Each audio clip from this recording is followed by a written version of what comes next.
This video is going to have a look at longitude and latitude on maps.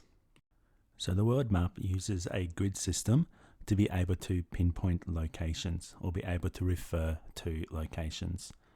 So the grid system is set up with horizontal and vertical lines. So the horizontal lines are the lines that are running horizontal across the world. So the horizontal line or the latitude line that everyone would know is the equator that splits the world into the northern and southern hemisphere. So each line of latitude has a measurement attached. So the equator has a measurement of 0 degrees because that is the reference line that we measure all the other lines of latitude against. So for example, if I've got a line of latitude of 60 degrees north, that means that the angle in between the equator up to that line of latitude at 60 degrees north is going to be 60 degrees. Conversely, if it was 30 degrees south, the angle that forms between the equator and that line of latitude is going to be 30 degrees. So each line has a number angle measurement that tells us the number of degrees it is from the equator. So in addition to the horizontal lines of latitude, we've also got vertical lines, which are vertical lines of longitude. So they're running vertically across the Earth. So similar to the equator having a 0 degree being the reference point, there's also a 0 degree line of longitude, and that is the one that actually runs through London and is called the Greenwich Meridian.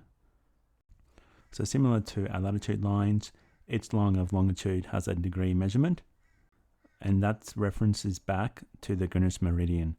So if we had a line of longitude that had a degree of 60 degrees east, then it forms a 60 degree angle to the line of latitude.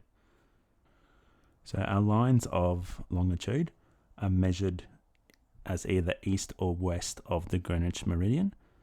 So you'll see that we have a 30 degrees east and a 30 degrees west. So thinking about your compass, anything that is right of the Greenwich Meridian line is going to be east. Anything that is left of the line is going to be west. So because the globe is a sphere, we can have a line that is opposite the Greenwich Meridian on the other side of the sphere.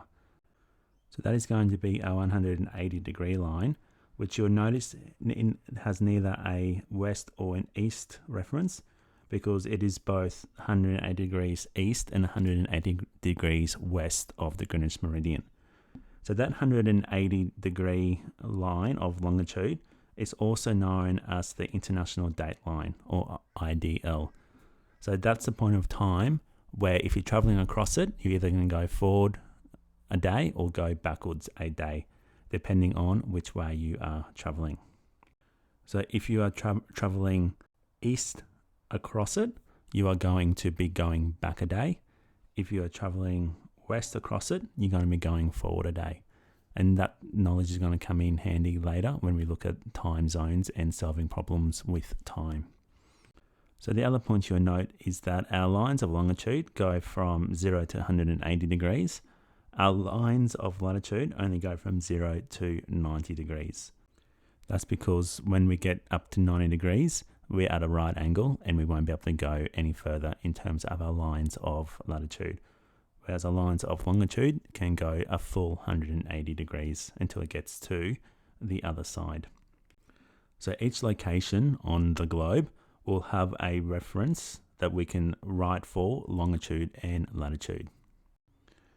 So before we move on and have a look at some examples, this is just some of the key information on latitude and longitude. It's important to remember if we're talking about north and south, we're talking about latitude, and they're the lines that are running horizontal. If we're talking about east or west, it's going to be longitude, and they're going to be our vertical lines. Remembering also that latitude goes from 90 degrees north to 90 degrees south, whereas longitude goes from 180 degrees east to 180 degrees west. So that's a summary of our key information that you need to be remembering for latitude and longitude. So let's go ahead and have a look at how we can be using longitude and latitude to locate cities in an example.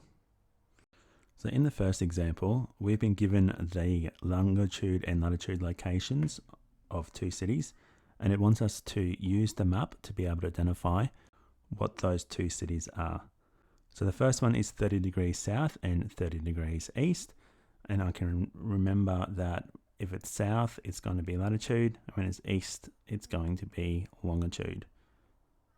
So that's just always good to be thinking about when I see a set of coordinates, being able to identify which one's latitude, which one's longitude. So for 30 degrees south, I would go to the 30 degrees south latitude line, and I'm looking across that line because that's where it's telling me it is located. And then the 30 degrees east longitude line, and doing the same thing, having a look down that line. I'm looking for a town where those two intersect, and I can see that that town is going to be Johannesburg. So seeing where 30 degrees south and 30 degrees east intersect allows me to identify the town of Johannesburg. So I can do the same for the second set of coordinates. 30 degrees north is going to be my latitude, 120 degrees east is going to be my longitude. So going to my map and looking at where those two are going to intersect. So I've got 30 degrees north running along there, 120 degrees east running down here, and I can see that the town closest to where those 2 points intersect is going to be Shanghai. So the closest town to 30 degrees north and 120 degrees east is going to be Shanghai. So that's an example of how, if I'm given coordinates, I can use them to be able to find the location of the city. I can also go the other way, whereas I have the city and I can find what the longitude and latitude coordinates are going to be. So let's have a look at one of those examples.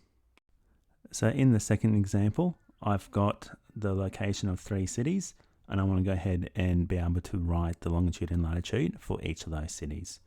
So the first one is going to be Singapore. So I want to locate where Singapore is on the map.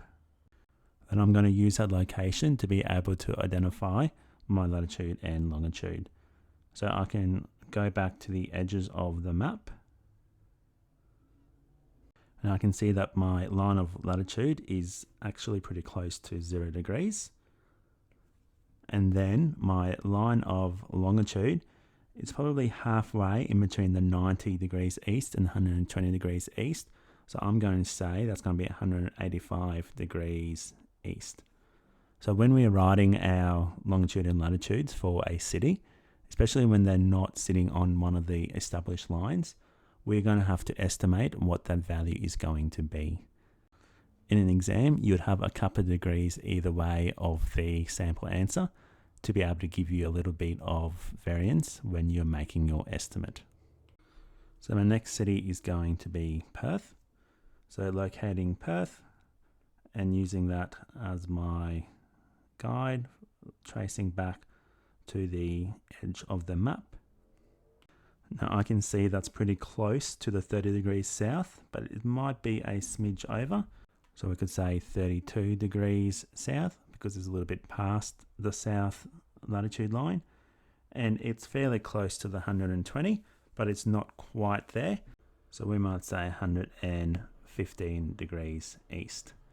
So our last city is Los Angeles, so LA. So finding that on the map and then tracing back to the edges of the map. So we can see it's a little bit north of the 30 degree north line of latitude. So we might go 35 degrees north. And it's a little bit before the 120 degrees west line of longitude. So we might go 118 degrees west.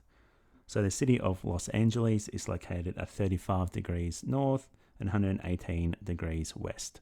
So that's an example of how, if we need to be able to write the longitude and latitude of a city, we can use a map to be able to complete that process.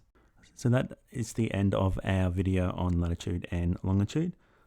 The key part to remember is that latitude is your lines running horizontal, longitude are your lines running vertical. Latitude is going to be north and south. Longitude is going to be east and west.